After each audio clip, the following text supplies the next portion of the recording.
आज हम बात करेंगे इम्पॉर्टेंट गवर्नमेंट स्कीम्स के बारे में, जिससे हर साल यूपीएससी प्रीलिम्स में काफ़ी सवाल पूछे जाते हैं। तो सबसे पहले हम उन स्कीम्स के बारे में जानेंगे जो बजट 2025 से 26 में घोषित की गई हैं।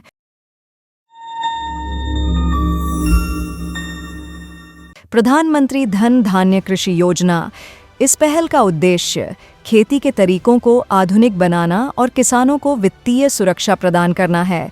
मुख्य विशेषताएं: इस कार्यक्रम से करीब 1.7 करोड़ किसानों को मदद मिलेगी। यह विशेष उपायों और मौजूदा योजनाओं के अभिसरण के माध्यम से कम उत्पादकता, मध्यम फसल तीव्रता और औसत से कम ऋण मापदंडों वाले 100 जिलों को कवर करेगा। ग्रामीण समृद्धि और लचीलापन कार्यक्रम। इसका उद्देश्य जलवायु अनुकूल ग्रामीण समुदायों का निर्माण करना है। मुख्य विशेषताएं: यह कार्यक्रम नवीकरणीय ऊर्जा, जल संरक्षण और जलवायु स्मार्ट कृषि पर ध्यान केंद्रित करेगा। यह समुदाय के नेतृत्व वाला एक विकास मॉडल है। दलहन कार्यक्रम में आत्मनिर्भरता। इसका उद्देश्य दालों के उत्पादन में आत्मनिर्भरता प्राप्त करना है। मुख्य विशेषताएं: सरकार खाद्य तेलों में आत्मनिर्भरता हासिल करने के लिए राष्ट्रीय खाद्य तिलहन मिशन लागू करेगी। इसके अलावा उड़द, तुअर और मसूर पर विशेष ध्यान देते हुए 6 वर्षीय दलहनों में आत्मनिर्भरता मिशन भी शुरू किया जाएगा। केंद्रीय एजेंसियां NAFED और NCCF अगले 4 वर्षों तक उन किसानों से इन 3 दालों की खरीद करेंगी जो उनके साथ पंजीकरण कराते हैं और समझौते करते हैं। Scheme for first time entrepreneurs. इसका उद्देश्य पहली पीढ़ी के उद्यमियों का समर्थन करना है।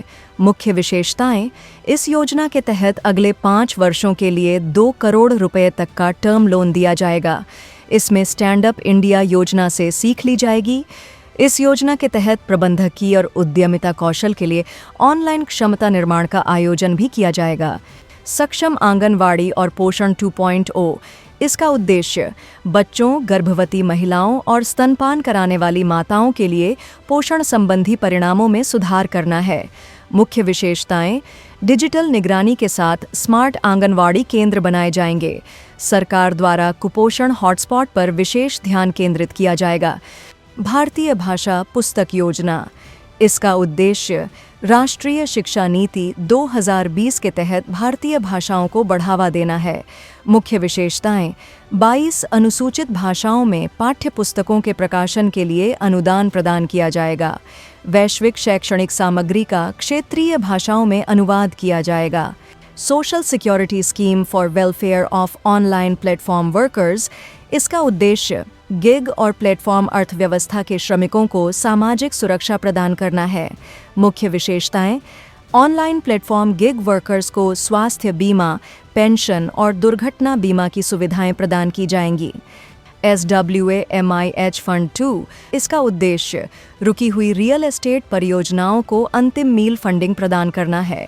मुख्य विशेषताएं: सरकार किफ़ायती और मध्यम आय आवास के लिए एक विशेष विंडो स्थापित करेगी। यह फंड बैंकों, सरकार और निजी निवेशकों के योगदान के साथ अंतिम मील वित्तीय सहायता प्रदान करेगा। Fund of funds for startups 2.0। इसका उद्देश्य स्टार्टअप इकोसिस्टम को मजबूत करना है। मुख्य विशेषताएं: सरकार वेंचर कैपिटल फंड में एंकर निवेशक के रूप में कार्य करती है। डीप टेक और ग्रीन स्टार्टअप्स पर विशेष ध्यान दिया जाएगा। तो दोस्तों, आज के लिए बस इतना ही। आने वाली वीडियो में हम हाल ही में चर्चा में आई सरकारी योजनाओं के बारे में जानेंगे। तब तक आप कमेंट में ज़रूर बताइएगा कि कैसा लगा आपको आज का वीडियो।